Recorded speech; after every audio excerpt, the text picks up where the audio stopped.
네, 청취자, 아이고, 죄송합니다. 감기 걸려가지고. 청취자 여러분 안녕하십니까? 국민 여러분 안녕하십니까? 예, 늘 방송 실력은 부족하지만 오로지 을들에 대한 열정과 오늘은 조금만 더 세게 박근혜 정권에 대한 불타는 적개심, 분노로 예, 방송을 열심히 하겠다고 생각하고 있습니다. 좋은 분들 많이 모셔서 그분들의 이야기를 충실하게 전하고 또 우리 청취자들과 함께 우리 시대의 문제점을 파헤쳐서 널리 알리고 안녕하세요. 그리고 함께 싸우고 함께 우는 망원 시장에서 우리 매장을 운영하고 있는 오늘은 여러분들도 잘하는 분도 있고 모르는 분도 있을 수 있는데 아무튼 민변과 참여연대를 통틀어서 가장 열혈 변호사, 세파이프 변호사로도 꼽히는 이광철 변호사님 이런 변이 나라는 프로그램도 진행하시는데 5번이나 영업을 중단하고 천막 우리 시대 을들에 대한 이야기 특히 국가보안법 피해자들은 정말 사회적 정치적 최고의 을 중에 하나인데 주로 저희가 경제적 을을 다루는데 오늘은 그런 분들이 아니라 자세히 들어보겠습니다. 잠시 전화 말씀 듣고 계속하겠습니다. 전통시장과 함께 살기 위해 기업형 슈퍼마켓이 문을 닫은 첫 번째 사례입니다. 하지만 국회는 민생법안 처리를 미루고 정부는 별 관심을 보이지 않는데요. 그래서 항상 을들의 편에서 함께 싸우고 있는 참여연대가 더 소중하게 느껴집니다. 국민TV 라디오 청취자 여러분, 전국의 을들과 함께하는 참여연대 회원이 되어주십시오. 전화 02-723-5300을 통해 가입하실 수 있습니다.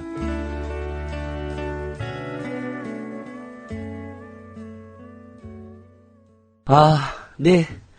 잘 말씀드리셨는지요? 안녕하십니까. 안진걸입니다. 아유, 이렇게 안진걸이라고 인사하는 건 참 오랜만인 것 같네요. 저도 가끔 제 이름을 까먹어가지고. 예. 다른 사람들 이름만 호명하니까 제 이름을 가끔 까먹습니다. 네.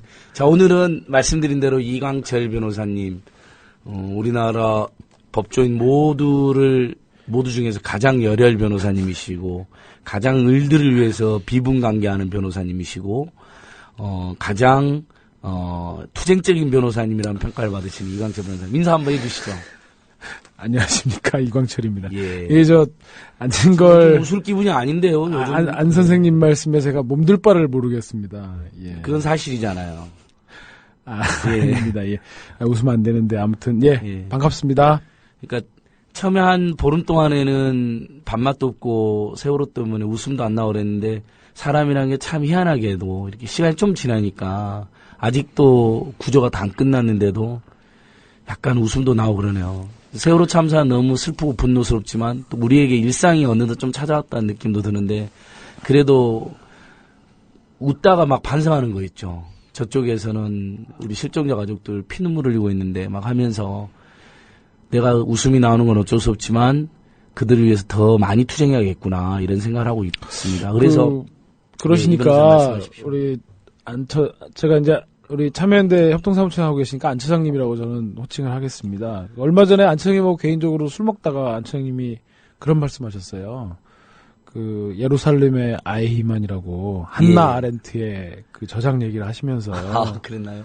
유대인들을 그렇게 그 가혹하게 학살하고 했던 사람들이 사실은 그 나쁜 놈들이 아니었다. 타고난 그런 사람들이 아니라 일상에서 다 자기 생활을 하면서 자식 키우고 사랑하고 다 그랬던 사람들이더라.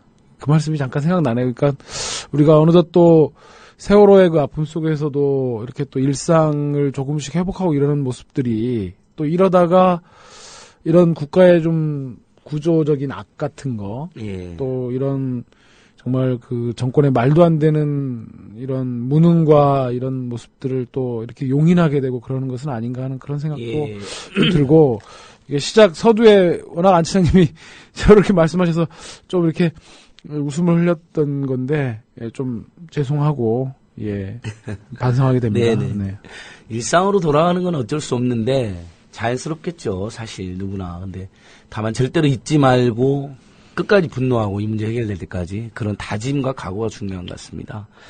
그래서 뭐 어제도 예를 들면 참여연대에서는 이 사태에 관련 있는 지금 보니까 이게 이광철 변호사님도 사실 그런 이야기를 하셨는데 세월호 참사 관련해서 정말 황당하게도 마치 선장을 살인마로 몰아가고 무슨 구원파 사이비 집단이 이 문제를 저지른 것처럼 막 분위기를 잡는단 말이죠. 그러면 정말 이 문제의 핵심 그 잘못이 있고 큰 책임 있는 현 정부 여당, 그 다음에 규제를 완화해준 이명박 정권, 특히 초기 구조라든지 대체 실패한 해경과 해수부 등의 잘못은 상대적으로 가려졌습니다. 네, 그래서 그렇죠. 이제 저희가 그건 말이 안 된다라고 이제 이렇게 했는데, 이 변호사님, 그 부분에 대해서 이 변호사님도 굉장히 열변을 토하셨었는데, 다시 한번 정리 한번 해주시죠. 지금 오늘 이제 검찰이 선장과 선원 4명에 대해서 살인죄를 적용해서 그 기소했다는 이제 뉴스가 나왔지 않습니까? 예. 우리가 평균적인 상식인의 관점에서 승객들을 버리고 먼저 자기 목숨을 챙긴 선장과 선원들을 도덕적으로 비난하는 것은 저는 당연하다고 생각합니다. 예. 사람들이 살아가는 질서 또한 사람들의 그런 보편적인 양심에 배치되어서 설계될 수는 없는 것이기 때문에 그것이 이제 법리적으로 이 사람이 살인죄의 최종적인 책임을 또 져야 할 것이냐 하는 것은 별개로 하더라도 특히 돌아가신 우리 박지영 씨 같은 그런 경우를 비춰놓고 보더라도 한 사람을 더 살리기 위해서 구명조끼를 벗어주고 사람을 구하다가 돌아가신 그런 또 승무원도 계셨기 때문에 선장과 선원이 그런 살인죄라고 하는 그 기소 제목에 대해서는 저는 어찌 보면 당연한 법 적용이라는 생각도 드는데 문제는 그 보여지는 그 선장과 선원들의 그런 무책임하고 기회주의적 행태들만 지나치게 도드라지게 해서 더 큰 구조적인 악과 더 큰 선장의 책임 그렇죠?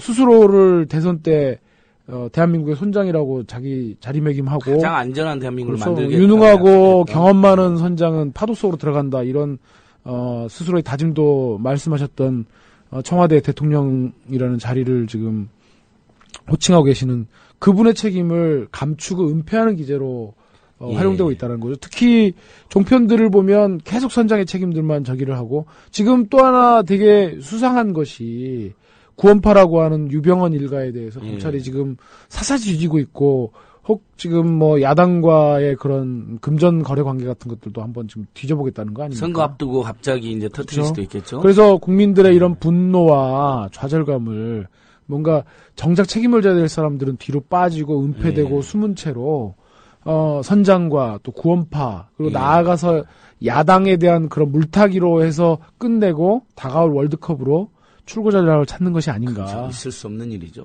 네. 그러니까 유가족 선생님 한 분이 굉장히 말씀 잘하셨더라고요. 선원이나 선장도 처벌해야 되고 뭐 구원파도 문제가 있으면 당연히 엄벌해야겠지만 우리 모두가 그다음에 공권력 모두가 사실은 그리고 언론 모두가 구조와 실종자 찾기에 올인해도 모자랄 판에 어느 순간부터 갑자기 언론 보도의 상당 부분이 그냥 구원파하고 선장이 뭐 모든 책을 몰아가더라. 그러니까 두 가지 문제점 지적하신 거예요. 하나는 구조와 실종자 수색에 모든 걸 올인해도 모자랄 판에 공권력이 상당 부분이 엉뚱한 데 정신을 쏟고 있더라. 두 번째, 그러면서 결국 진짜 이 사태, 지금 우리 유가족들이나 우리 시민사회단체들이 우리 국민이 분노하는 게 뭐냐면 처음에 하루 이틀 정말 골든타임 황금 같은 시절에 대통령이 가가지고 모든 역량을 다 동원해가지고 싹 뭐 헬기든 장비든 다 깨고 들어가가지고는 방송을 때리면서 다 탈출해라 방송을 계속 때리고 모든 문을 깨고 다 나올 수 있는 사람 나와라 그러고 거기에 뭐 줄을 집어넣고 뭐 할 수 있는 모든 걸 했었는데 그 하나도 안 했잖아요. 그 책임을 가리려고 하는 거 아니냐 이런 지적들이 많거든요. 그래서 저는 이렇게 구원파에 대해서 온 국민이 관심을 가지게 만드는 이 검찰 행태는 굉장히 저는 문제가 많은 것 같습니다. 그러니까 제대로 하려면 검찰이 지금 형사소송법에 명문으로 적혀져 있거든요. 범죄가 있다고 생각이 되면 수사를 해라 이렇게 돼 있어요. 예. 범죄가 있다고 생각하는 그 판단의 재량은 있는 것이지만 범죄가 있다고 했을 때 수사에 나서는 것은 당연히 검찰이나 경찰이나 수사기관의 책무이자 또 권한이기도 하고요. 예. 그러면 지금 좋아요. 선장과 선원들에 대해서 그들을 샅샅이 뒤지고 해서 그들을 살인죄를 적용해서 기소하는 건 좋습니다. 하지만 그에 상응하는 그보다 어쩌면 훨씬 더 큰 인명살상에 이걸 살상이라고 표현하는 것이 적절할지는 모르겠어요. 인명을 결과적으로 구조할 수 있었는데 구조하지 못해가지고 결과 죽음에 이르게 했던 그런 총체적인 비리의 인적 그런 책임과 시스템의 문제점들을 교정해내려면 검찰이 똑바로 수사를 해야 되는데 검찰이 후자에 대해서는 전혀 안 하고 있거든요. 그러니까요.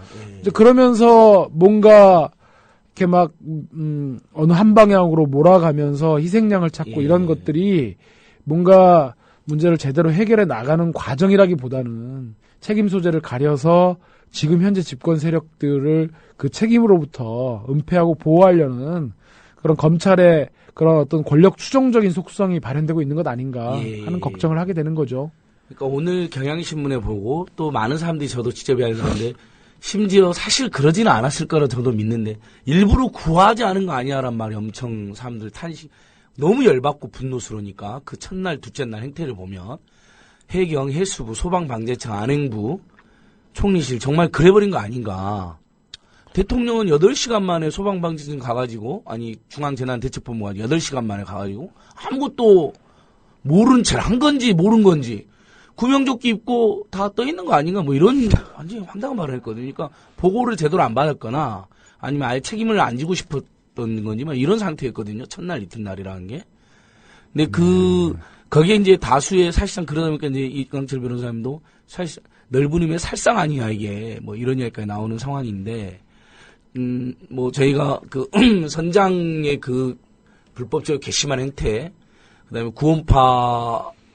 구원파인지 청해진 해운인지 뭐 유보원이가 구별해서 이야기해야 될 것 같은데 그 순수한 종교적인 신임을 가진 분들을 다 우리가 모독해서는 안 되니까 아무튼 어쨌든 그 유병원 씨 일가의 뭐 불법 행위는 뭐 당연히 규명해야 되겠지만 정말 중요한 것은 이 사건을 전후했던 주요 책임기관과 권력기관들의 책임이 굉장히 중요하다.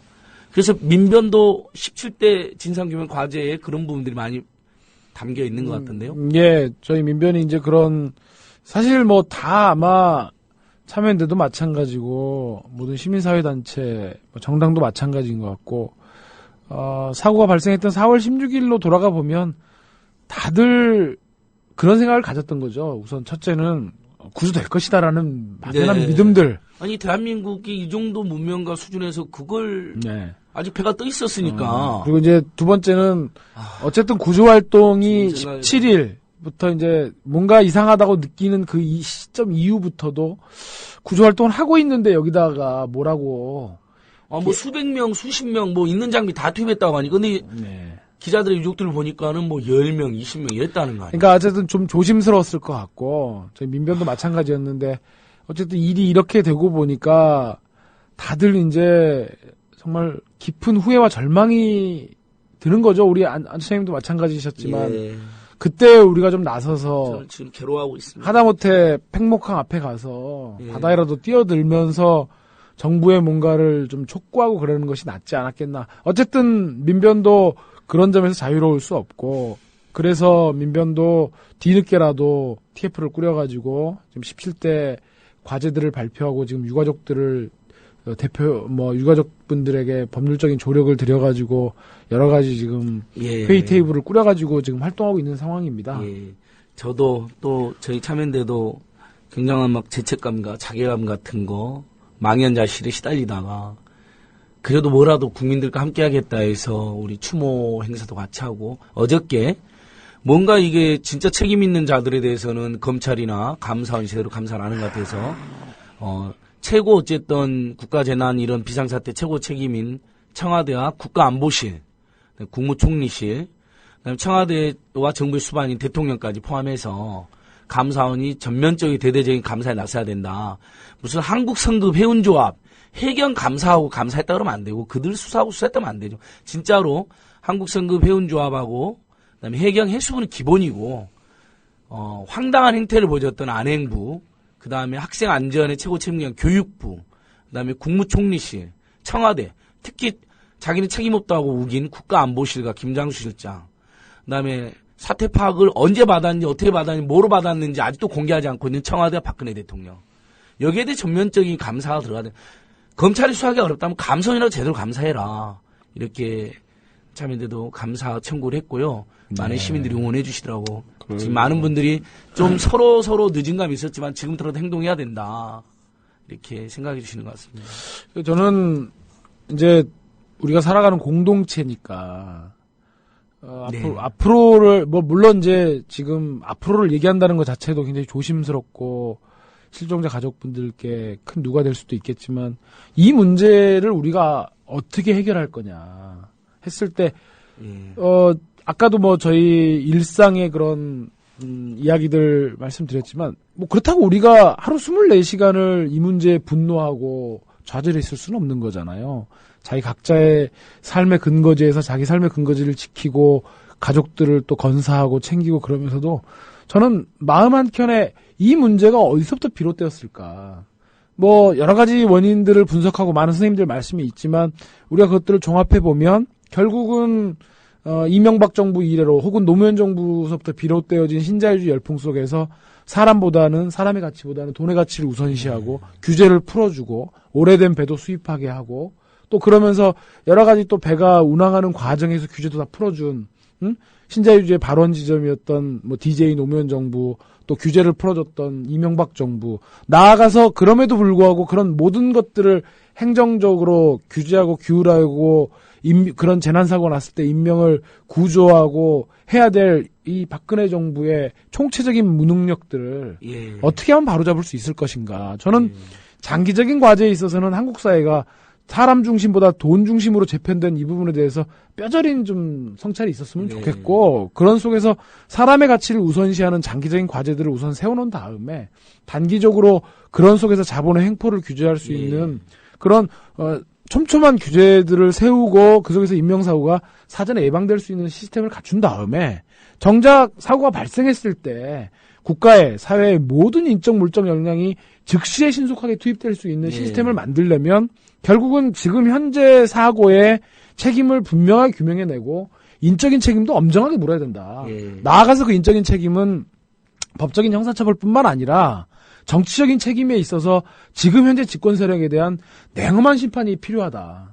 그래야 정치 세력들이 각성하고 이런 사고가 났을 때 즉시 신속하게 인적 물적 역량을 투입해서 정말 골든타임이라고 하는 그 짧은 시간 내에서 인명을 구조해내는 거지. 이런 상황에서도 대통령이라고 옹호하고 자기가 지지하는 정치 세력이라고 옹호하고 대통령을 비판하는 사람들을 마구 막 욕하고 이래서는 우리 공동체에 발전이 없다고 저는 생각을 해요. 개인적으로 박근혜 대통령 후보를 지난 대선 때 지지하지는 않았지만 그 사람이 어쨌든 국정원의 대선 불법 개입으로 정통성에 많은 의문을 받았지만 개인적으로는 그 사람을 하야한다거나 거기에 반대하지 않았었습니다. 그것은 그 사람을 좋아해서라기보다는 우리 공동체가 어쨌든 리더를 뽑았고 그 리더의 지도하에서 우리 공동체가 앞으로 나아가야 되는 거기 때문에 그랬던 건데 두고 보니까 이런 말도 안 되는 무능과 정말 머저리 같은 제대로 된 현장 상황도 보고를 못 받는 그런 머저리가 정말 미저리한 상황을 만들어낸 거 아닙니까 정말. 좀 그런 점에서 이번 지방선거 그리고 다가올 여러 차례 선거에서 이 여기에 책임 있는 정치 세력들에 대해서 엄정하게 심판하고 책임을 묻지 않는다면 다음번에 제2의 세월호 사고에 내 가족과 내 딸과 아들이 거기 탔다고 했을 때 또 그렇게 구조 못 받고 죽어가는 거거든요. 저는 그 점을 특히 박근혜를 마음속으로 지지한다고 생각하시는 분들이 뼈저리게 각성하고 받아들여야 된다. 저는 그 말씀 꼭 드리고 싶습니다. 근데 박근혜 정권이 그렇게 각성하는 것 같지 않은데 저는 너무 이 정권이 이 대처 방법도 너무 황당한 게 국민 안전처가 아니라 국가 안전처를 만들겠다는 거예요. 왜 지금 국가가 위험한 게 아니고 국민이 지금 위험한데 국가 안전처를 만들겠다는 것도 웃기고 이강철 변호사님 말씀처럼 이 사태의 근본 원인은 재벌 대기업의 이윤 그리고 기업하기 좋은 나라는 미명하에 계속해서 규제를 풀어주는 것이 있는데 박근혜 대통령 절대 돈이나 이윤이라는 말을 안 하고 물신이라는 아주 애매한 말. 그러니까 물신이라 그러면 재벌 대기업이라든지 어떤 자본주의의 병폐를 직접적으로 언급하지 않는 기업의 이윤을 중심으로 사회를 재구성하는 인간을 멀리하고 제가 보기에는요 무식해서 모르는 것 같아요 그 말이. 아 그런가요? 이윤이란 말도 잘 모르는 것 같고요. 그럴 수도 있죠. 옛날에 왜 전용욱이 그런 말 했잖아요. 대전은요 판문점은요 이게 몰라서 아이들 어법이라는 거죠. 저는 혹시나 했는데 이번에 보니까 진짜 그런 것 같아요. 아니 비가 올 때 우산도 그렇죠. 못 쓴다면서. 아니 그러니까 전용욱이 그랬잖아요. 아침에 오전에 8시 52분인가 사고가 신고가 접수가 되어가지고 아이들이 배 안에 있는 상황인데 구명조끼를 입고 밖에 둥둥 떠다니는데 왜 구조를 못한다고 그런 보고를 받는 것 자체가 그러니까 그런 보고를 받아서 그런 말을 하는 것 자체가 예. 저는 기본적으로 뭔가 이 지적인 인식 능력에 예. 근본적인 차고가 있지 않나 그런 생각이 좀 듭니다. 그 안행부 장관 강병규라는 사람은 사고 보고를 받고도 히닥거리며 사진을 찍고 4시간 만에 현장에 갔는데 더 황당한 건 갔다가 대통령이 중앙재난대책본부에 온다고 하니까 그 8시간 만에 오는 거예요.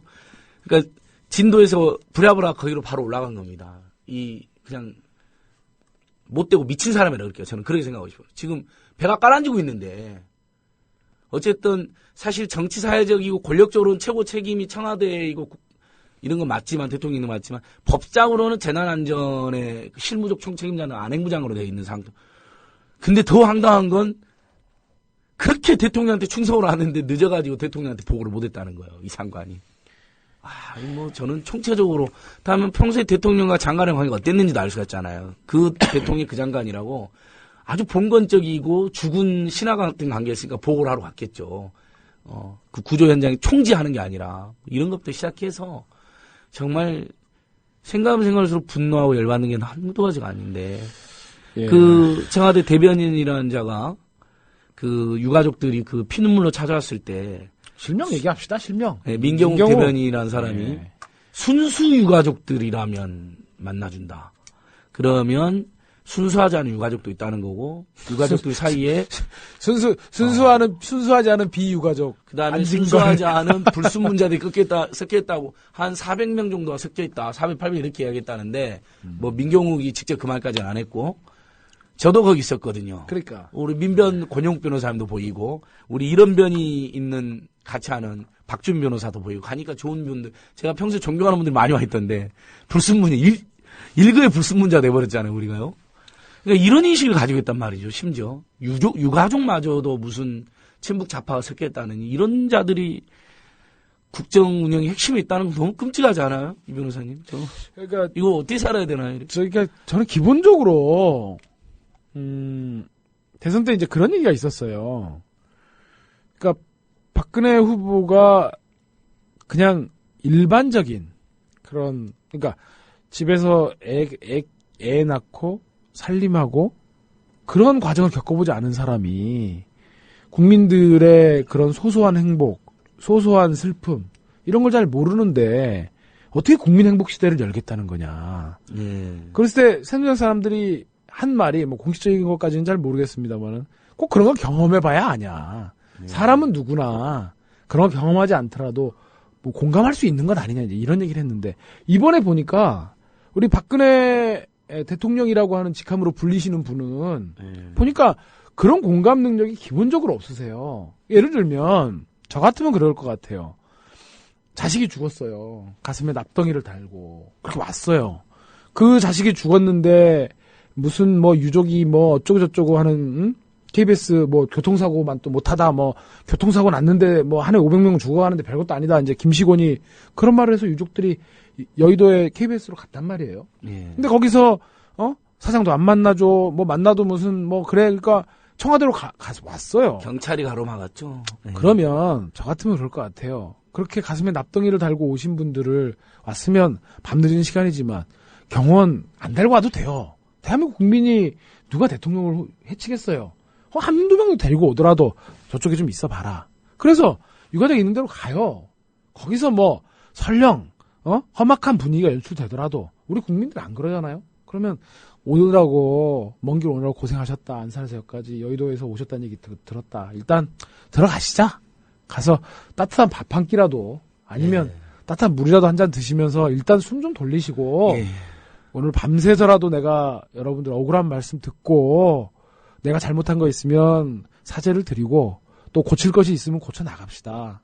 이왕 이렇게 됐으니 지금 물속에 있는 시신이라도 빨리 물속에 실종자분들이라도 빨리 건져내고 어떻게 해보도록 할 테니 일단 들어갑시다. 이랬을 것 같아요. 거기서 욕 좀 먹고 험악한 꼴을 당하면 그런 속에서 또 대통령 리더십이라는 게 국민들로부터 인정받는 거 아니겠어요?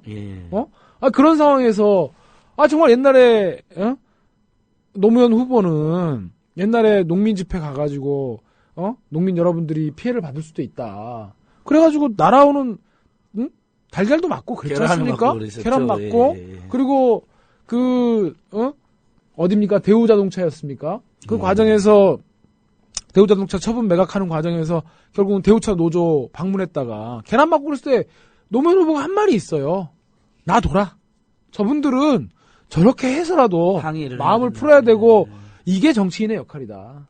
이렇게 해서 날아오는 달걀 맞고 저분들의 저런 원망의 목소리 우리가 받는 게 그게 정치인이 할 일이다 그랬거든요. 그러니까 그런 정도로 해서 청운동에 나가가지고 도닥거리고 머리를 조아리고 그분들께 그랬다면 오히려 그분들 마음속에 그런 것들이 해원되고 그랬습니다. 전혀 공감 능력이 없는 겁니다. 무슨 법인이 이런 걸 따지기 이전에 그래놓고 밤새워서 해놓고 아침에 기껏 한다는 소리가 순수 유가족 얘기 나오면 저는 그 얘기 듣고 그런 생각이 들었어요.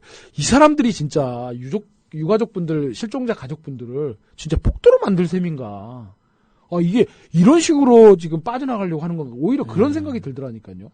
그러니까요. 너무 기가 막히고 코가 막히고 그래서 그날 유가족들이라든지 시민들이 노란 리본을 차고 청와대 쪽으로 몰려드니까 도로라든지 인도를 차단하고 심지어 차량을 검문하고 사람들 못 가게 해가지고 지금 크게 문제가 되고 있잖아요. 예. 그 경향신문의 특종 보도에 하면 우리 그 박쿵두 기자가 이제 특종 보도했는데 경찰이 노란 리본을 다는 사람은 무조건 뭐 차단해라.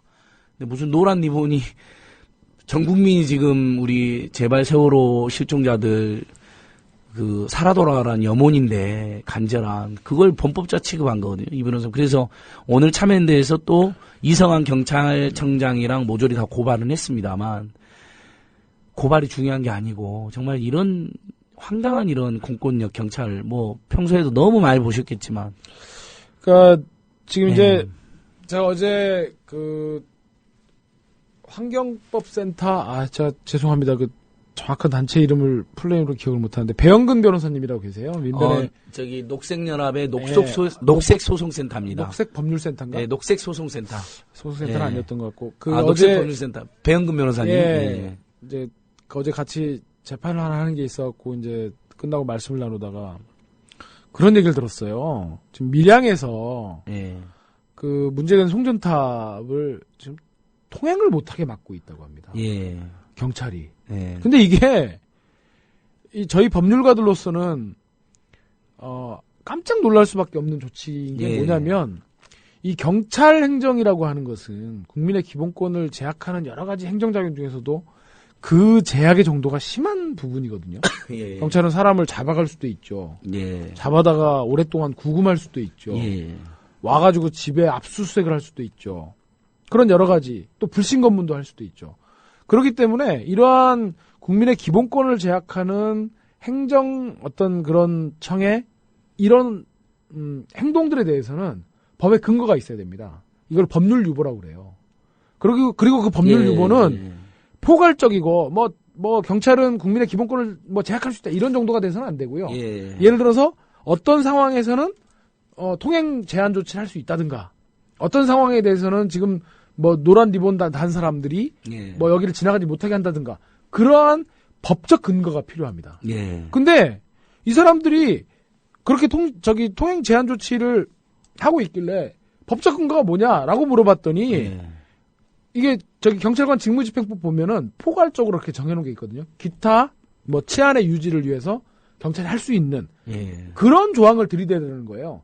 그거는 근데 우리 그 경찰행정법을 공부하시는 학자분들의 연구에 의하면 그런 포괄 조항으로는 구체적이고 세세한 경찰행정의 이런 국민의 기본권을 제약하는 것에 법적 근거가 될 수 없다라는 그게 학자들의 다수 견해입니다. 그러니까 무슨 말씀을 드리려고 하는 거냐면 어떤 상황이 되어서 통행 제한을 할 수 있다라는 법적 근거가 없는 한은 그런 포괄 규정을 가지고는 통행 제한 조치를 할 수 없는 것이고 지금 말씀드리는 것처럼 노란 리본을 단 사람은 여기를 지나갈 수 없다든가 이런 것은 법적인 근거가 아예 없습니다. 근데도 경찰들이 그렇게 하고 그거에 대해서 항의하고 문제점을 지적하는 변호인이라든지 변호사라든지 시민들에 대해서 할 테면 한번 해봐라.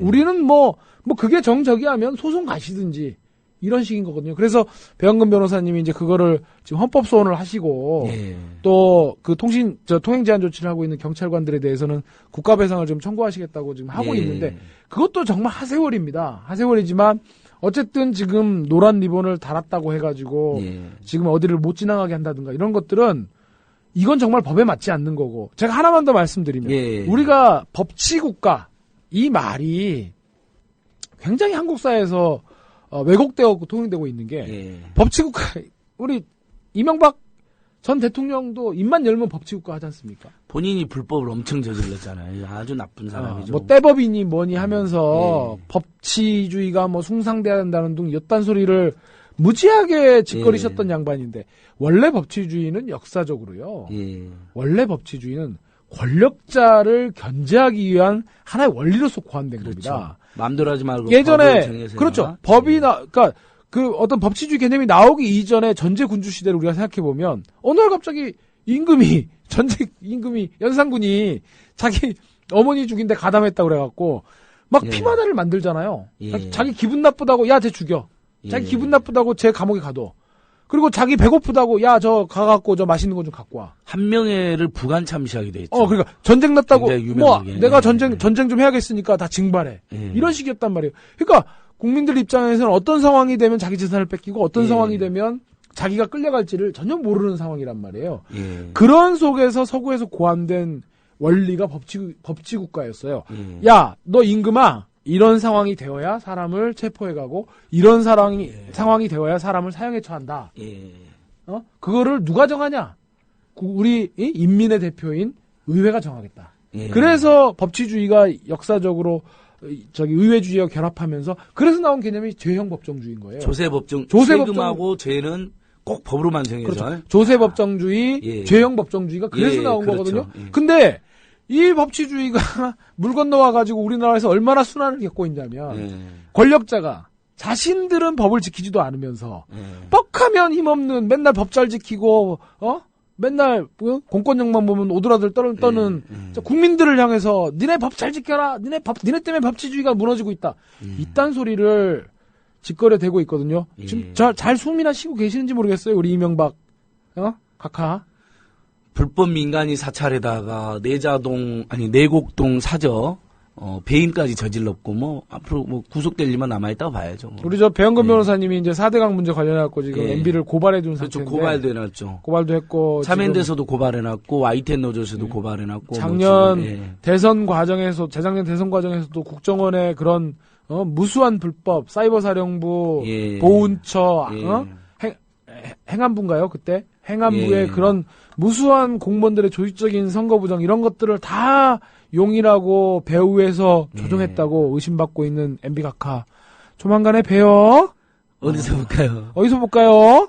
역사의 심판은 너무 멀고 현실의 국민의 법정이 세워야죠, 그렇죠? 우리가 당신이 따라가야 할 롤 모델은 1995년에 골목에서 구속된 전두환입니다. 똑바로 기억하십시오.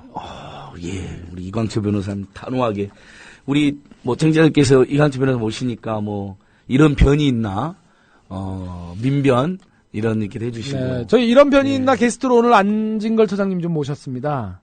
이러면 안 되는 건가요? 사실 우리 박성대 PD님이 우리 이런 변이 있나 또 PD님이시기도 하고 계속 진행해주세요. 괜찮아요. 저는 네. 진행 잘 못한다는 평가를 우리 받고 있습니다. 사실 이게 좀 세월호 국면에서 적절한 말씀은 아니겠습니다만 우리 박성대 PD님이 참 이 유려한 비주얼을 뽐내시는데 못 보셔서 네. 참 안타깝습니다. 예, 알만한 사람 다 알아요. 아무튼 노란 리본단 관광객까지 불신검문을 했단 말이죠. 가방까지 뒤지고 이런 건 다 불법이죠. 근데 그러니까, 얘들은 예. 지금 경찰은 불법 수시로 저지르고 뭐라 그러면 진짜 법대로라 그래요. 참 사람 법대로 하기 힘들잖아요. 사실 근데 한국 사회에서 어떻게 일일이 고발하고 민사소송하는 게 참 힘든데 경찰이 어떻게 그런 말을 할 수 있나요? 참. 그러니까 지금 뭐 최근에 그 노란 리본 단 사람들 이제 그 경복궁역에서 청와대로 가는 길 쪽에서 경찰들이 예. 막고 예. 뭐 가방도 열어보고 그랬다는데 이건 다 사실은 불법입니다. 예. 지금 경찰관 직무집행법에서 그 불신검문 이건 이제 불신검문이라고 그러는데요. 예. 저희가 불신검문의 문제점에 대해서는 정말 저희 민변도 그렇고 참여연대도 그렇고 무수히 문제 제기를 예. 많이 했었죠. 예. 일상적인 경찰 개혁의 문제로서 물론 과거에 저희 이제 고등학교 다닐 적에 보면은 예전에 50대 전두환 때 우리 MB 각하의 롤 모델인 전두환 때 보면 뻑하면 가방 열어보고 그랬던 시절이 있긴 합니다만은 어쨌든 이제 그 시절을 우리가 벗어났다고 생각하고 있는 참인데 지금도 이런 불신검문들이 법에 정해지지도 않은 절차대로 일단 우리 저 청취자분들이 정확하게 지식을 좀 아셔야 됩니다. 이게 불신검문을 경찰이 하면 막상 뭔가 부당하다고 생각을 하시면서도 잘 모르시니까 부당한 거 아니야? 그러면 경찰이 뭐라고 하면 잘 모르시니까 하고 말거든요. 일단 불신검문은요 어떤 경우에 하냐면 거동이 수상한 거나 주의 사정을 함부로 판단해서 어떤 죄를 범하려고 하고 있거나 범했다라고 의심할 만한 이유가 있는 사람이어야 돼요. 그런 사람에 대해서 일단 그 자리에 세워서 질문을 할 수 있고요. 그 질문에 불응을 하거나 또 교통에 방해가 된다거나 인정이 되면 근처의 파출소나 경찰관서로 동행할 걸 요구할 수 있습니다. 그런데 이때에도 경찰은 자기 신분을 표시하는 증표를 제시해서 소속과 성명을 밝혀야 되는 거고요. 이때 경찰관서에 가더라도 6시간을 초과할 수가 없도록 돼 있습니다. 이게 영장이 없는 사람의 일종의 구금과 같은 거기 때문에 이거를 어기면 굉장히 큰 국가의 불법이 되는 거거든요. 그래서 어떤 상황에서 경찰관이 불러 세워서 물어볼 때 가장 먼저 하셔야 될 말씀은 왜? 뭐 때문에? 그러면 뭐라고 막 얘기하잖아요. 그러면 이 말씀을 딱 하시면 돼요. 내가 수상한 거동을 보였냐? 첫째. 둘째, 내가 죄를 범하려고 하고 있거나 범하고 있는 거냐? 이렇게 물어보시면 돼요. 근데 노란 리본을 단 것은 수상한 거동이 아니잖아요. 네네. 아니 뭐 지금 모두가 하고 있는데요, 뭐. 아니 얼마 전에 퇴임한 새누리당의 황우여 원내대표도 노란 리본 달려 있었고, 그다음에 윤상현도 그랬잖아요. 박근혜를 누님이라고 불렀던 윤상현도 내가 노란 리본을 안 달려고 한 게 아니라 그날 노란 리본이 없었을 뿐이고 세월호 실종자들에게 추모하는 마음은 다 똑같다 그랬잖아요. 노란 리본을 단 것은 결코 수상한 거동이 아니고 또한 죄를 범하려고 할 만한 사정이 있는 것도 아닙니다. 그렇기 때문에 노란 리본을 달았다는 것만으로 결코 불신검문 사유가 되지 않고요. 하나만 더 꼭 말씀을 드리고 싶어요. 그렇게 불신검문을 하면 당신 소속과 이름은 뭐냐? 증표를 제시해봐라. 반드시 요구해서 그 사람의 이름을 소속과 이름을 반드시 적어두시고 그런 부분들을 저희 민변에 제보해 주시면 해서 문제 제기를 하든지 그분들께 뭐 경우에 따라서는 국가배상 같은 것들을 통해서 이러한 경찰들의 불법을 저희들이 제어하고 개선해내는데 조금 뭐 활용할 수 있으면 활용해 보도록 하겠습니다. 원칙적으로는 불신검문에 응하지 않을 권리, 임의동행에 임하지 않을 권리가 있는데 실무적으로는 현장에서는 안 하면 계속 집요하게 쫓아오고 막 심지어 고박이라 해서 길거리 한기퉁에 몰아놓고 못 가게 하고 통행 막으니까 귀찮아서 신분증도 보여주기도 하고 막 그렇거든요. 그러니까 이런 부분들이 다 문제가 되는 거죠, 지금 현재. 사실은 가장 큰 문제는 그거죠. 그러니까 이거는 뭐 시민 여러분들을 결코 탓하거나 그런 말이 아닙니다. 저도 사실은 그런 경우들이 왕왕 있고요. 일단 경찰이 불러 세우면 설령 경찰이 뭔가를 잘못했고 경찰이 부당하다고 생각하더라도 적극적으로 이해하기가 어렵습니다. 일단 시간상 번거롭고 절차상도 번거로워요.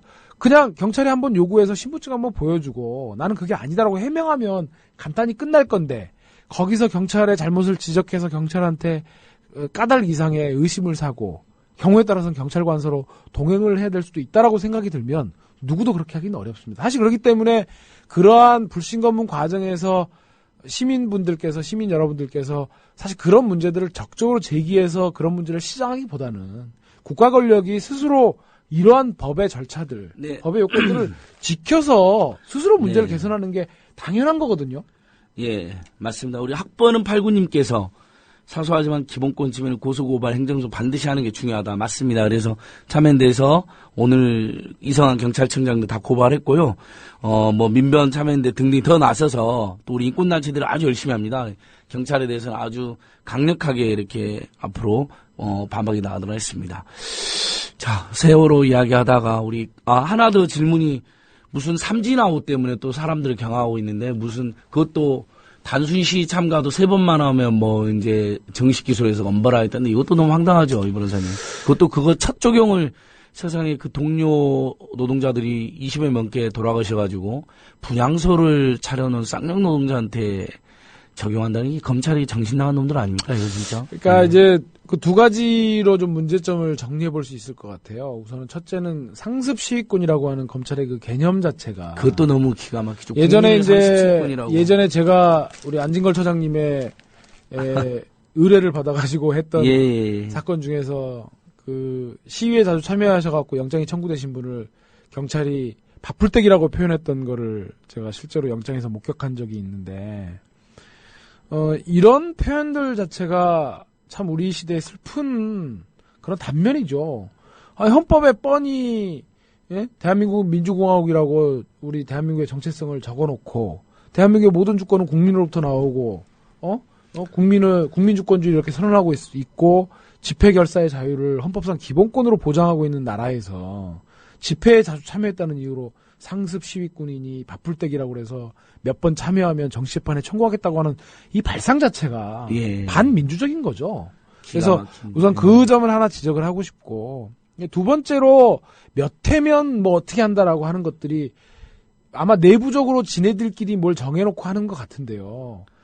그러니까 그런 편의적인 발상 자체가 반민주적일 뿐더러 저는 아니 그런 식으로 치면 그러한 집회 시위에 자주 나오시는 분들로 파생되는 문제에 검찰이 그만큼 예민하게 반응하는 거라면 이렇게 나라의 국민들의 생명과 안전을 지키지 못하는 정부의 이런 허술하고 무능한 시스템이라든지 나라의 주권자 리더를 뽑는 대통령을 뽑는 선거에서 국정원이 자기의 조직을 동원해가지고 이렇게 부정선거를 하는 거라든지 혹은 그러한 것들을 수사하는 검찰총장을 청와대가 뒷조사하는데 그런 뒷조사를 했던 사람들에 대해서 지금 검찰이 보이고 있는 태도라든지 정말 그보다 비교도 안 되는 더 큰 죄악, 더 큰 거악들에 대한 검찰의 태도를 한번 생각해보자라는 거죠.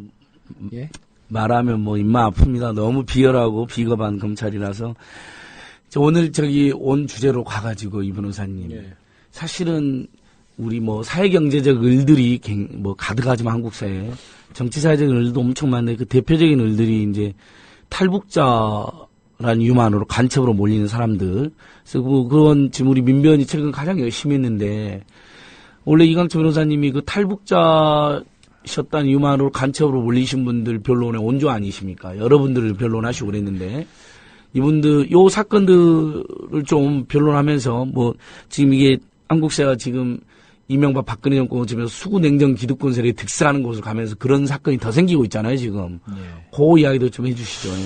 일단, 지금 뭐, 이제, 정치적인 의리다, 적확한 표현 같고요. 뭐, 원조다, 이런 거는 참 쑥스럽습니다. 근데 제일 열심히 하셨으니까요.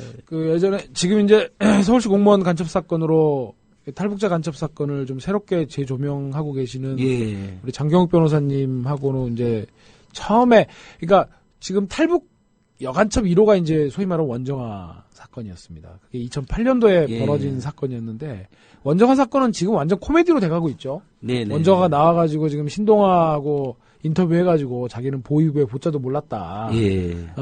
그 원정화 사건으로 파생되었던 간첩으로 억울한 누명을 이제 받았던 분이 이제 그 연인이었던 황모 대위가 있고 그 이제 원정화의 의붓아버지였던 이제 성함이 이제 다 공개가 됐어요. 이제 김동순 씨라고 이 두 분이었는데 진짜 그 원정화가 자기는 간첩이라고 그래갖고 1심에서 징역 4년 받고 항소도 포기하고 그래갖고 4년 받고 최근에 출소를 했거든요.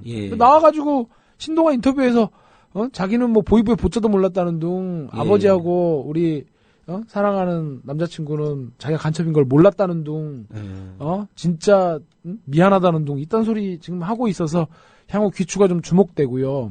그래서 그 사건으로 파생되어진 김동순 씨 사건하고 황모대위 사건을 그분들이 다 인생 황모대위 같은 것도 황모대위는 인생이 이제 바탄났죠.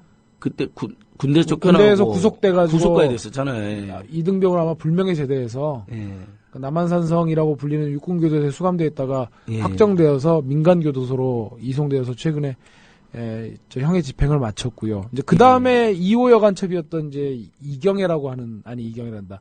김미화라고 하는 사람이 있어요. 그것도 탈북 여성. 다 탈북 여간첩입니다. 결국 원정아 씨는 간첩이 아닌 거죠.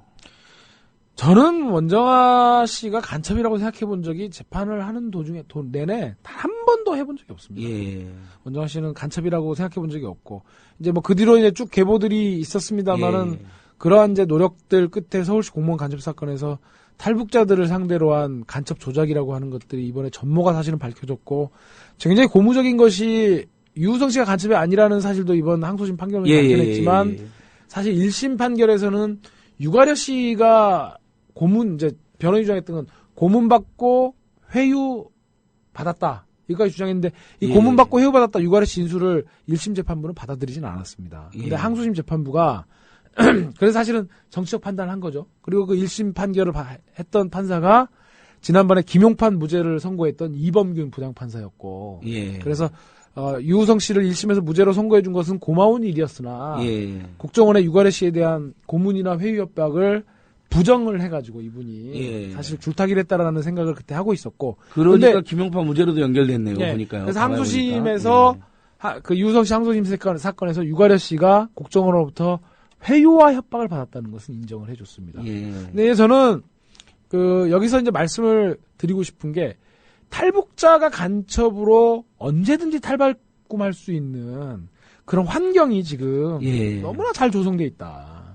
그러니까 탈북자가 들어오면 우선은 뭐 이제 많이 알려졌습니다만 중앙합동신문센터로 갑니다. 그 신문 보니까 살벌하던데요. 무슨 요새 나바론 요새처럼 딱 거의 해놨던데요. 중앙합동신문센터는 저희 변호인들끼리 얘기하기로는 관타나모 수용소다. 그러니까요. 관타나모. 그러니까 일단 들어오면 물론 이제 우리가 남북이 분단되고 있는 상황에서 그럴 필요성도 저는 아예 부인하지는 않습니다. 일단 들어오면 중앙합동신문센터에서 국정원이 주도하고 여기에 통일부, 경찰, 기무사가 이렇게 다 해서 합동신문조를 짭니다. 그럼 거기서 이제 대공 영의정이 있는 사람을 가려낸다는 거예요. 근데 어떤 방식이냐면 이게 제가 듣기로 A4지 한 100장짜리 묶음을 이렇게 툭 던져주고 북한에서 살아온 일대기를 한번 써봐라.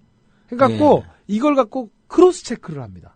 근데 이제 탈북자들은 되게 우리가 물론 생계형 탈북자들도 있겠지만 탈북자들은 어쨌든 북한 체제에서 약간 좀 적응하기 어려운 이런 것 있었겠죠. 있죠. 그러니까 감추고 싶은 게 있단 말이에요. 그렇죠. 그런 것도 있을 수 있고요. 그리고 또 우리가 사람들 삶이라고 하는 건 이제 프라이버시라는 게 있기 때문에 이 막상 새롭게 정착해서 새롭게 한번 새 출발해보고 싶어서 대한민국에 왔는데 그런 것들을 알리고 싶지 않은 이런 것들이 있을 수 있고 뭐 개중에는 또 대공 용의점이 있는 사람들도 있겠죠. 하지만 되게 그런 사람들이 많을 거란 말이에요. 그래서 딱 와가지고 툭 써보라고 그랬는데 이거 갖고 교차 체크를 하는 거죠. 뭐 이 사람이 그의 뭐 다녔다는 학교 이름이 뭐다 그러면 그의 학교 다닌 사람한테 줘갖고 얘 맞냐? 뭐 그의 살던 이웃집의 주민이 누구라는데 누가 맞냐 이런 식으로. 근데 거기서 이제 틀리게 나온다. 그러면 이제 제가 전에 듣기로는 독방에 이제 가두고 이제 그때부터 가혹한 이제 뭐 대접을 하는 거죠. 갑자기 말투도 하대를 하고 막 때리고. 이경애 씨 같은 경우에는 그런 진술들을 제가 생생하게 변호인 접견하면서 들었습니다. 두 번째 간첩으로 세 번째죠. 3호 여간첩. 때리고 막 거기서 그리고 막 심지어 최근에 원정아 씨 나온 저기로는 막 술 주고 술 막 먹이면서 막 이렇게 진술을 해갖고 도장 찍어라 그러고 이런 상황에서 한번 생각해 보십시오. 우리가 미국에 한번 갔다고 생각을 해보죠. 미국에 갔는데 난데없이 어디 미국에 관타나모 진짜 관타나모 있잖아요. 뭐 관타나모가 아니더라도 미국에 입국을 하려고 들어갔는데 이상한 사람으로 갑자기 낙인 찍혀갖고 따라오라고 그래갖고 독방에 수감돼서 막 뭐라고 막 하면서 그 나라의 시스템도 모르는 상황에 우리가 난데없이 서했다고 한번 생각해 보시죠. 그 최근에 그 누굽니까? 그 전도연이 나온 영화 집으로 가는 길. 네, 집으로 가는 길도 그런 비슷한 주제를 다뤘잖아요. 너무 슬펐고요. 그때 당시 프랑스 대사가 지금 청와대 외교안보 수석하고 있는 주철기입니다. 이거 꼭 알려줘야 돼요. 그러니까 주불 한국 대사관에 어떤 도움도 받지 못했던 그 실화를 그렸다고 하잖아요. 그때 당시 프랑스 대사가 주철기고 지금 청와대 외교안보 수석을 하니까요. 이 변호사님 한 말씀 하시죠. 주수석님 지금이라도 사과해야 돼요 국민들한테. 근데 모른 척하고 있대. 그러니까 그런 상황에 처했다고 보죠. 그러면 모든 이 자기 존재의 모든 실존적 모든 결단을 오로지 그 사람 혼자 해야 되는 겁니다. 예. 그러면 결국은 그 상황에서는 굴복하는 거 아니면 투쟁하는 거거든요. 예. 근데 투쟁을 무슨 수로 합니까? 혼자서. 여기가 어딘지, 이 그러니까. 나라의 이 시스템이 어떻게 가는지, 여기서 투쟁했다가 죽는 건 아닌지. 들어온지도 모르잖아요. 예를 들면 남한에 아무리 우리 아무도 모릅니다. 대한민국 인권단체가 수십 개수도 모르잖아요. 누가 왔는지를 우리는. 이번에 종합동 신문센터가 그나마 개방되어가지고 그런 예. 문제나마 알려졌던 거지. 모든 게 다 국가 안보상 기밀이라는 이유로 다 감추어 예. 있는 거거든요. 그런 상황에서 누가 그런 상황에서 우리는 그러죠. 대한민국의 사법제도를 알면 그 상황에서 싸울 수도 있고 못 그렇죠. 싸우는 거예요. 예. 거기서 굴복하는 거죠. 그래서 간첩이 탄생하는 겁니다. 정말 이 변호사님 잠시 쉬셨다가 2부에서 아주 더 적나라하고 생생하게 탈북자들 어떻게 간첩으로 조작하는지 잘 이야기 주시면 좀 고맙겠습니다. 청취자 여러분 잠시 쉬셨다가 전화 말씀 듣고 다시 오겠습니다. 끝까지 잘 들어주시면 고맙겠습니다.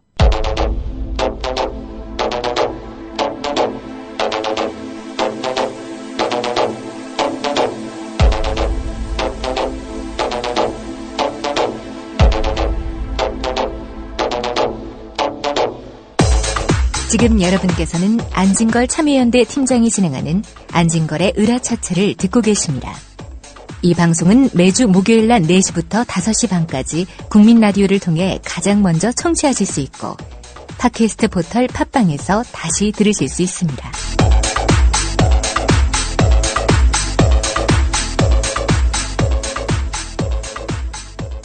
네, 이런 변이 있나와 으라차차의 연합방송. 오늘 좋네요. 이런 변이 있나에서는 주로 뭔 이야기를 많이 하세요? 변호사 세 분이서?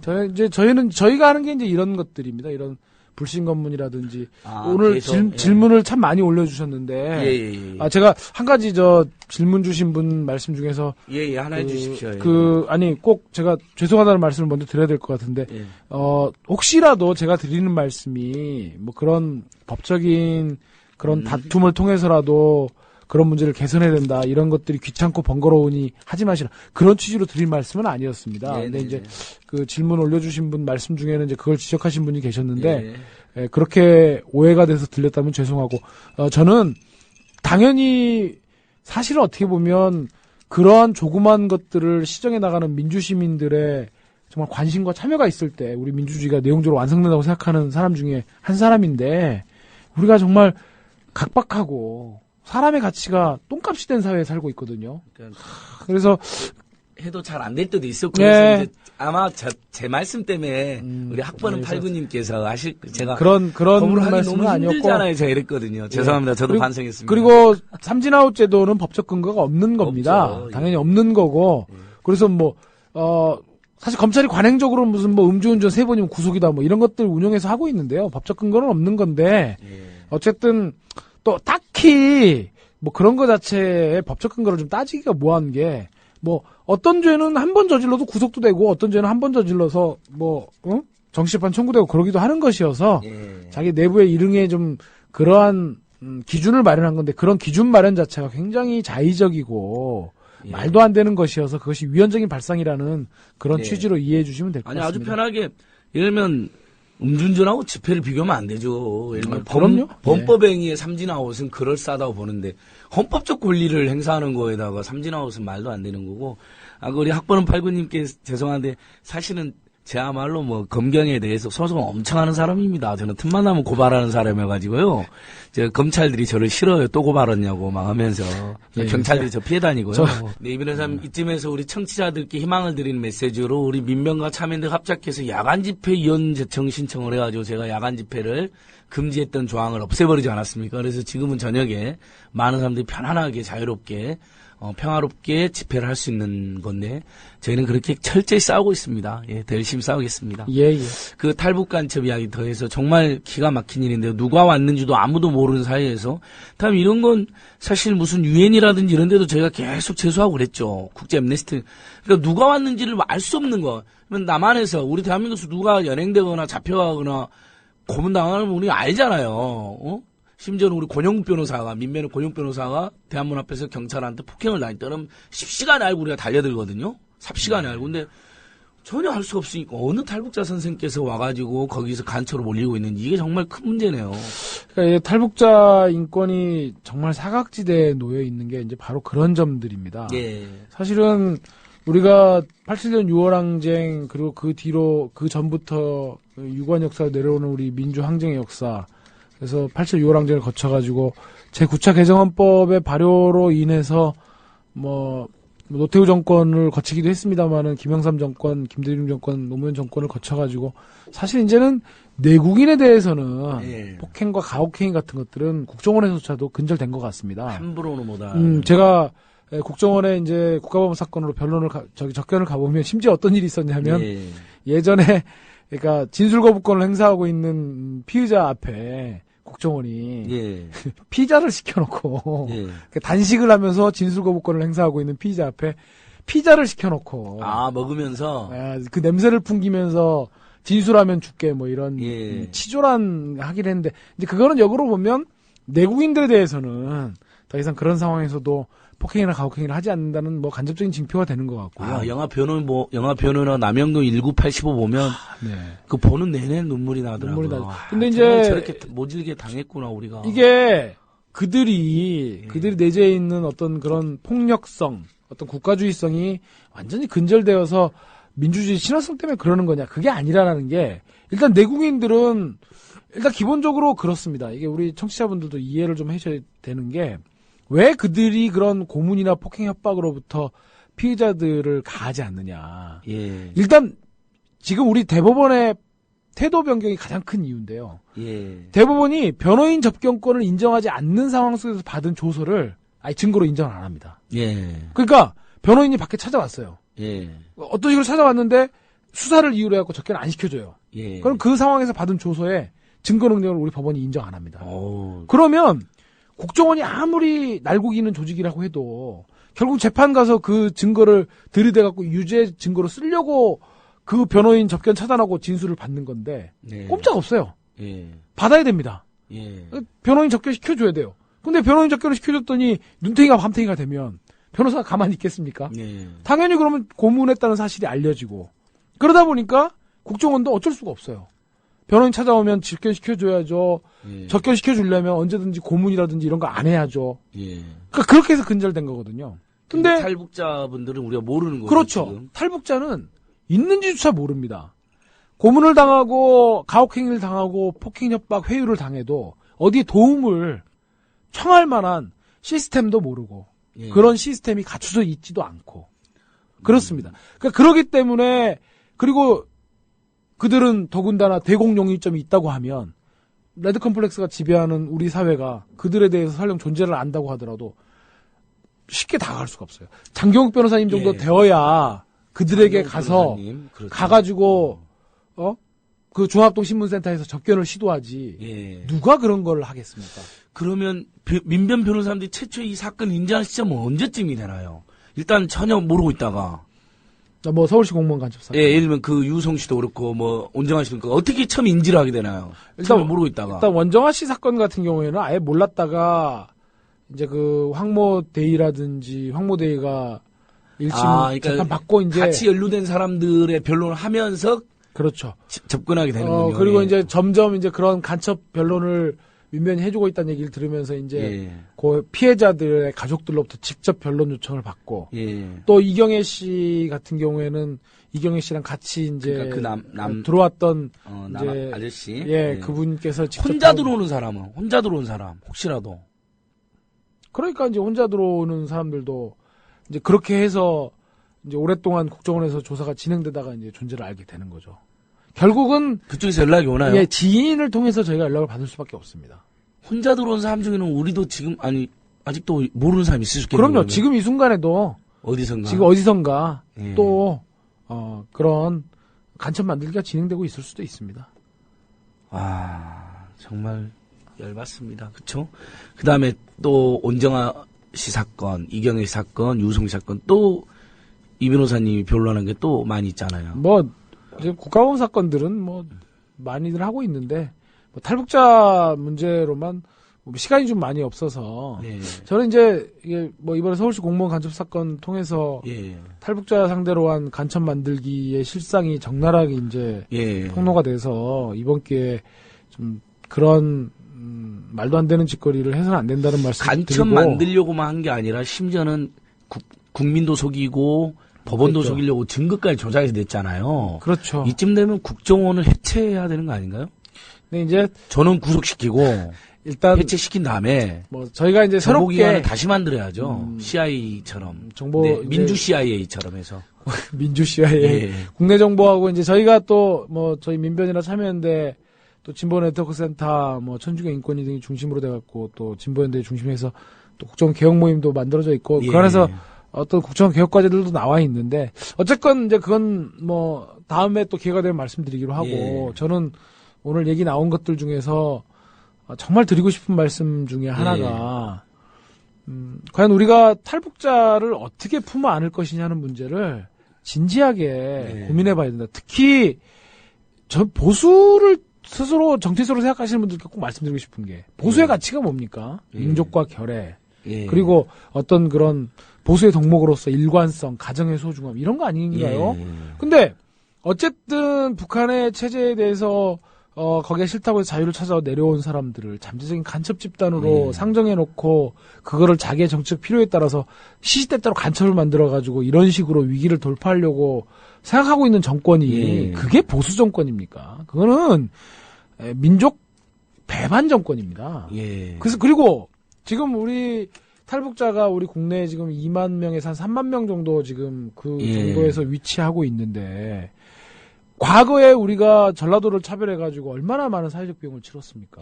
전라도 사람들의 차별과 서름, 그 한들이 응축되어가지고 정말 수많은 사회의 불안 요소가 되었잖아요.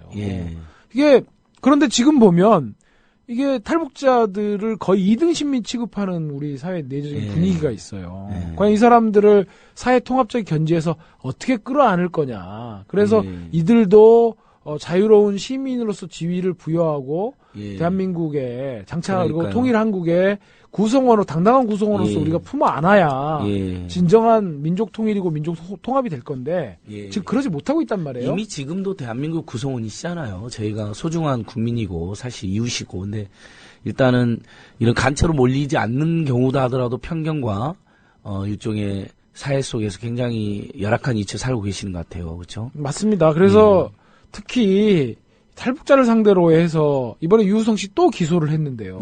무죄 나오고 나서 무슨 북한에 송금했다고 그래가지고 또 그 예전에 기소 유예했던 걸 또 기소를 했던데 검찰 정말 깎을 뼈나 있는지는 모르겠지만 정말 이런 식의 치졸한 장난은 정말 뼈를 깎아서 이번 사건 반성해야 됩니다. 뭐 깎을 뼈가 없어요, 이 변호사님. 저는 제 지론이요. 검찰과 국정원은 즉시 해체된다는 지론이에요. 일단 일시적으로 치하는 경찰이 조금 맡아주고 경찰이 한 10만 명 되니까.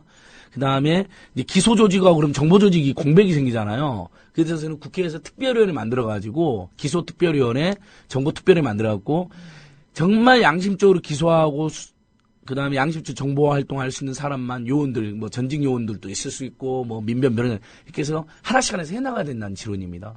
무슨 뼈가 있습니까 검찰에? 국정원에. 이번에 그 최동욱 찍어내기도 보십시오. 다 면죄부 줬죠. 정당한 감찰이라고 청와대에서. 자기 선배 검사를 인생을 난도질해서 불법적으로 정보를 다 캐냈는데 그것이 정당한 감찰이었다고 권력에 굴종하는 거, 그게 무슨 뼈가 있어요. 그건 뭐 연체동물도 아니죠. 이게 이제 제가 내일 방송될 이런 편이 있나 해서도 그런 말씀을 드렸지만 왜 이게 우리 사회에 이런 오래된 고질적인 문제들이 상식에 입각해서 해결되지 않고 그러느냐 하는 걸 보면 결국 저는 분단의 문제를 짚지 않을 수가 없습니다. 이런 검찰의 말도 안 되는 행태, 국정원의 대선 개입, 공작, 그리고 이런 최동욱 찍어내기가 그런 식으로 통용되고 간첩 만들기가 통용되고 이런 것들이 다 북한을 핑계로 대서 지금 이루어지는 거란 말이에요.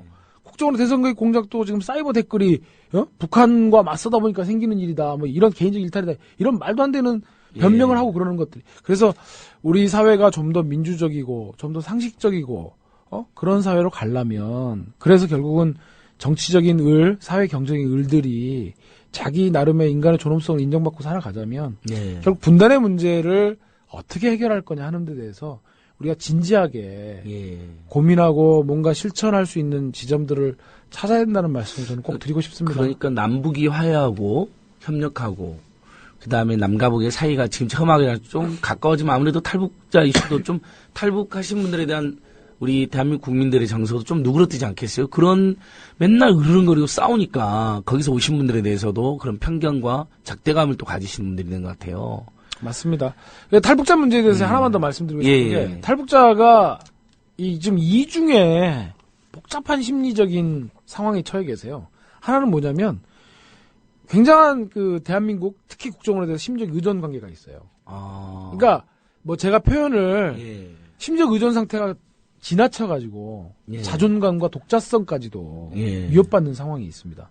그러니까 항상 잠재적 간첩으로 의심받으니까. 예. 늘 그렇죠. 신경이 쓰이고 늘 주인을 의식해야 되는 예. 노예처럼 예. 내가 이렇게 행동하면 내가 좀 대한민국에 의심받을 수도 있겠다. 예. 이런 심적 의존 관계가 있고요. 예.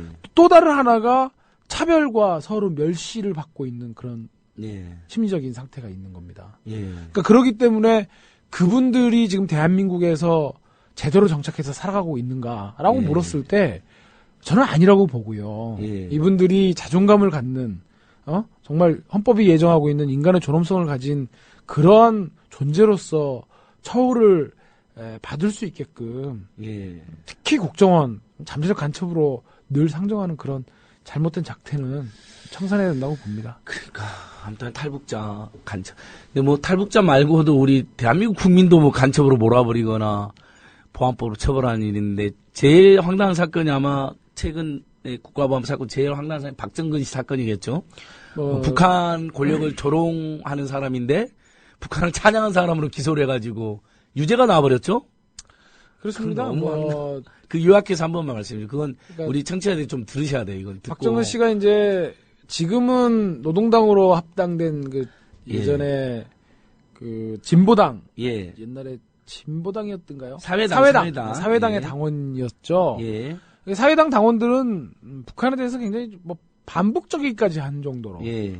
북한을 좀 비판적으로 바라보는 아주 그런, 비판적이죠. 심지어는 예, 반북 그렇습니다. 노선이라고 봐야죠. 뭐 예. 세습의 문제라든지 핵 개발의 문제라든지 이런 것들을 굉장히 신랄하게 비판하는 예. 그런 적인데 이 박정근 씨가 이제 또 사진작가 사진관 운영하면서 사진에도 관심이 있고 예. 또 이 비급 문화에 대해서 관심이 많았었어요. 그래가지고 박정근 씨가 북한에 이제 우리 민족끼리를 봤는데 너무 예. 재밌는 거죠. 그분 입장에서. 그렇죠. 좀 뭐랄까 늘- 오타쿠 문화 같은 거. 늘 뭔가 뭐 매니아.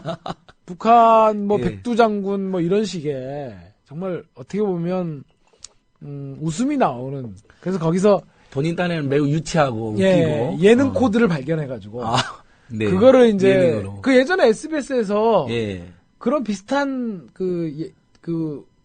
뭐 우차사에서 그런 코너가 있었다고 그러더라고요. 예. 그러니까 북한의 그 군인들의 우스꽝스러운 모습을 흉내내고. 예. 그래가지고 일종의 유머의 대상으로. 예, 그래서 그거를 해서 우리 민족끼리를 리트윗했는데 그 우리 민족끼리 리트윗이 국가보안법상 이적표현을 반포라고 해서 기소가 되었다가 1심에서 실제로 유죄받고 구속까지 됐었고요. 그러니까 예. 그러니까 국정원이나 검찰이 그렇게도 미워하는 북한을 그분들 의도와는 다르지만은 비슷하게 매우 비판적이고 때로는 신랄하게 비난하는 분인데 어떻게 보면 북한에 대해서는 태도가 의도는 다르지만 겉보기엔 비슷한데 구속시켜버린 거예요. 아니 그래서 정말 기가 막힌 전 일입니다. 기가 막혔습니다. 예, 정말. 그걸 또 우리 이 변호사님 변론하셨죠? 예, 그래서 아무튼 뭐 기가 막힌 사건에 무조건 하면 이광철이 있는 겁니다. 아닙니다. 이런 변이 있나 세상에. 항소심에서 이제 무죄를 받았고 지금 대법원에 가 있고요. 예. 또 하나 좀 기가 막힌 사건 중에 하나는 항소심 무죄? 네. 그렇죠. 그래. 역시 이런 변이 또 달려가니 또 무죄가 됐군요. 그러니까 예. 또 최근에 좀 기가 막힌 사건 중에 하나는 이제 해병대 중위가 있어요. 예. 이분은 신학대학을 다니면서 모태신앙이고. 예.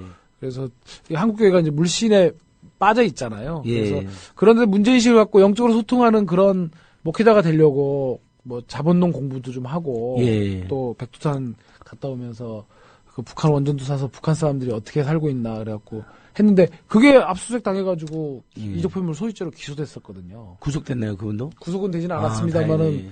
그래가지고 어쨌든 그분 1심에서 또 유죄 받았는데 또 항소심에서 또 유죄를 받았죠. 최근에 대법원에서 무죄 취지로 파기환송돼가지고 예. 박수.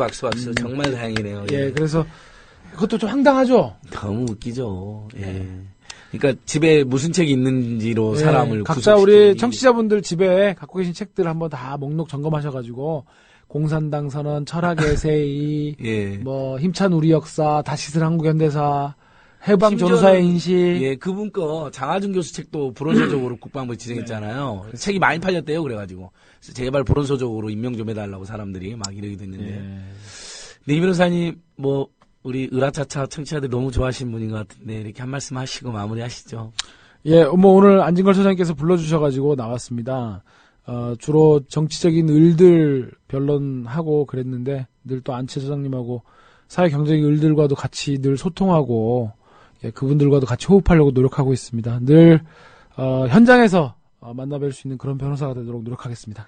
예, 너무 감사하고 오늘 우리가 세월호 참사에 대한 분노 이야기를 많이 했는데 그만큼 그 충격과 분노 너무 커서 그런 것 같은데 이번 주 토요일 날 청계광장 일대에 저녁에 10만 명이 넘는 시민들이 모일 예정이라고 합니다. 시민 여러분 정말 거대한 추모와 거대한 분노의 물결을 만들어 주십시오. 저도 꼭 참여하려고 합니다.